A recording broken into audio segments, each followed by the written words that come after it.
Oui, merci de me donner la parole. Évidemment, je remercie les experts pour la qualité du travail et M. Valli pour les questions pertinentes qu'il a posées. Néanmoins, il y a un certain nombre de questions qui se posent aujourd'hui. Si j'ai bien compris, d'abord, dans cette affaire, rien n'est clair. Aucun des sujets, il y a eu une réponse claire. Et encore, c'est une litote.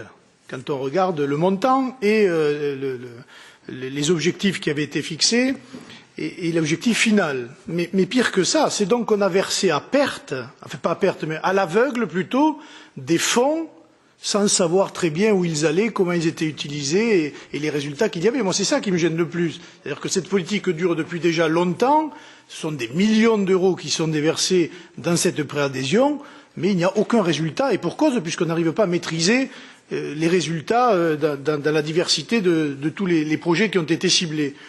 Donc moi, la Commission, j'ai envie de demander à la Commission, mais comment peut-elle faire ou va-t-elle faire demain, dans la situation de la Turquie d'aujourd'hui, ce qu'elle n'a pas su faire hier, dans une situation qui était quand même, j'allais dire, beaucoup plus modérée. Parce que je rappelle que la Turquie aujourd'hui, je ne sais pas, on n'a pas donné les chiffres, mais il faut le mettre en perspective avec aujourd'hui.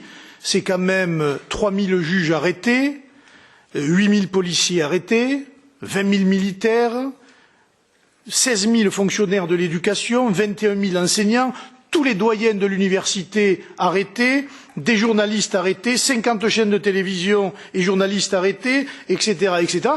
Donc je me dis, moi, est-ce que ce n'est pas, comme le disait mon collègue, là pour le coup, jusqu'où on peut tolérer tout ça? On peut avoir des relations avec la Turquie qui sont des relations commerciales, comme nous avons avec tous les pays du monde, des relations bilatérales. Mais là, je pense qu'il est quand même temps de se dire que peut-être il va falloir suspendre les relations de préadhésion avec la Turquie, parce que pour deux raisons en fait. La première, c'est parce que rien n'est clair par le passé, et la deuxième, c'est que pour l'avenir, il y a tellement d'incertitudes sur l'avenir du régime de M. Erdogan et de la Turquie que je ne vois pas comment l'Europe peut continuer à discuter avec ce qui, petit à petit, est en train de glisser vers une république islamique.